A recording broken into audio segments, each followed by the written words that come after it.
सृष्टि बचपन से ही दिखने में सुंदर नहीं थी, लेकिन अमीर बाप की बेटी सृष्टि पर उसकी माँ जान छिड़कती।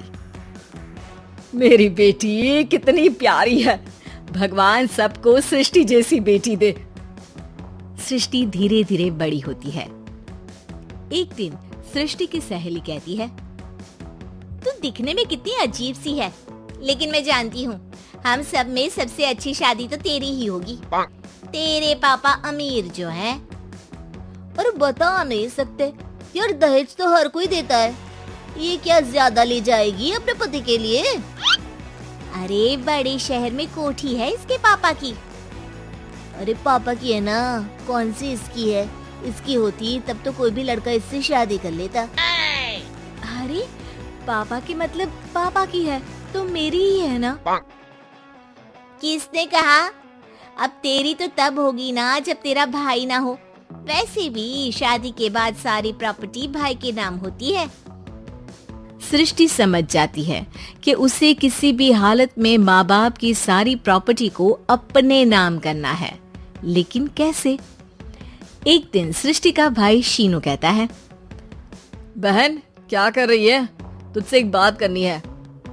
अरे हाँ करना, मैं तो तेरी बहन हूँ। बहन मेरी लाइफ में ना एक लड़की है, बहुत अच्छी है।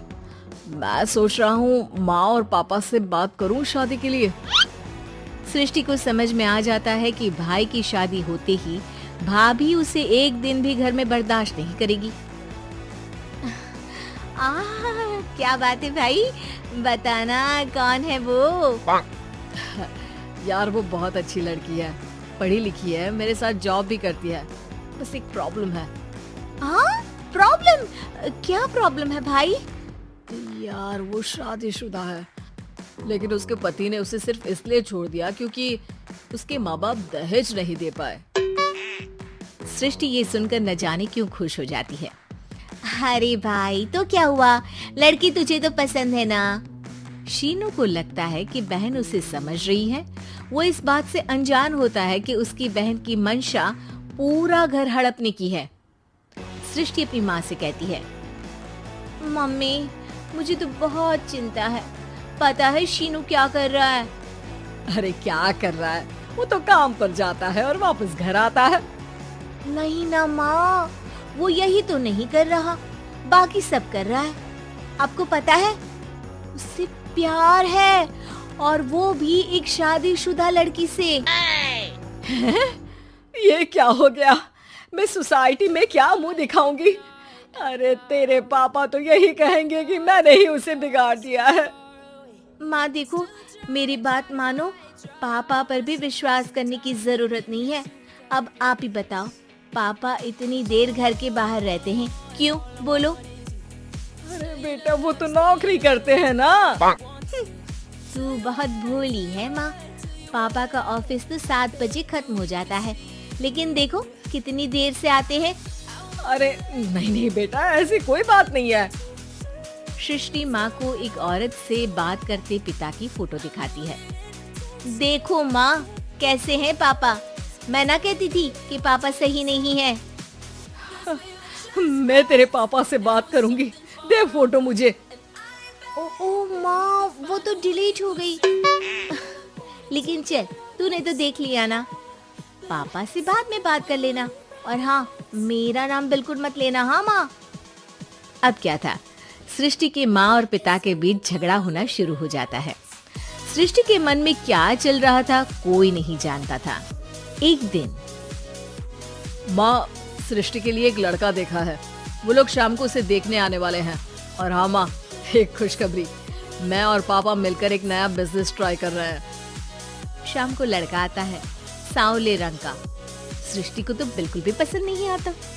लड़की की माँ कहती है, लड़की का चेहरा तो कोई खास नहीं, लेकिन अगर मेरे बेटे को आप लोग सेटल कर दें तो मैं उसकी शादी आपकी बेटी से करवा दूं। सृष्टि को लड़का बिल्कुल पसंद नहीं था। उसे भाई पर गुस्सा आ जाता है। लड़के वालों के जाने के बाद कहती है, माँ देखा शीनू मेरे लिए कैसा लड़का लेकर आया, न दिखाने लायक न सुनने लायक, सेटल भी नहीं, वो भी हम करे। अरे माँ मैं जानती हूँ ये मेरी शादी किसी भी घर में क्यों करवाना चाहता है? अरे कैसी बात कर रही है बहन, तूने तो देखा ना, लड़के को मैंने ही मना कर दिया तुझसे शादी के लिए। जिसने लड़का बताया था उसने उसकी बहुत तारीफ की थी। बात आई गई हो जाती है, लेकिन सृष्टि का मन शांत नहीं होता। क्या करूं, कुछ समझ में नहीं आ रहा।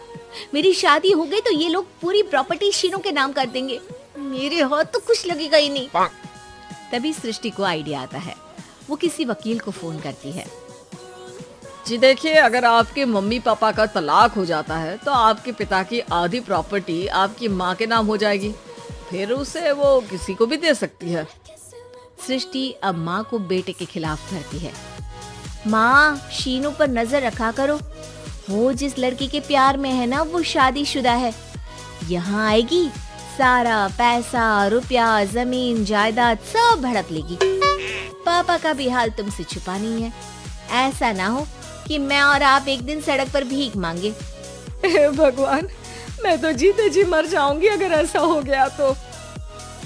ऐसा हो गया नहीं माँ, ऐसा ही होगा। अभी समय है, आगे का सोच लो। मैं तो कहती हूँ पापा से आधी प्रॉपर्टी लेकर अलग हो जाओ। पापा की आधी प्रॉपर्टी भी हम लोगों को अगर मिल जाती है ना तो अगले 7 जन्म सफल समझो। बेचारी माँ बेटी के कहने पर पति से तलाक लेकर अलग हो जाती है। सृष्टि अब पैसों से गाड़ी और अपने दूसरे महंगे शौक पूरे करने लगी। उसके दोस्त भी उसके पैसे इस्तेमाल करते। सृष्टि, कल तुम कहाँ थी? मैं सारा दिन घर पर अकेली थी। तो मैं क्या करूं? मैंने ठेका तो नहीं लिया है ना तुम्हें संभालने का। माँ को सृष्टि से ये उम्मीद नहीं थी। वो बैठकर रोने लगती है। वहीं उसका पति यानी कि सृष्टि के पिता आ जाते हैं।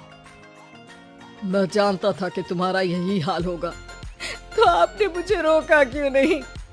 मैं रोकता तो तुम रुकती क्या?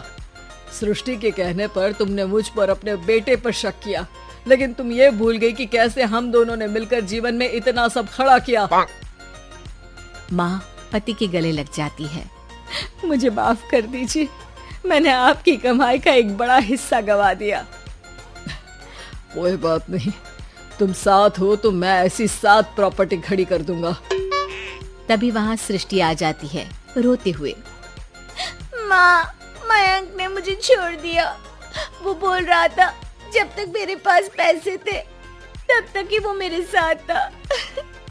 पापा, माँ, मुझे माफ कर दीजिए।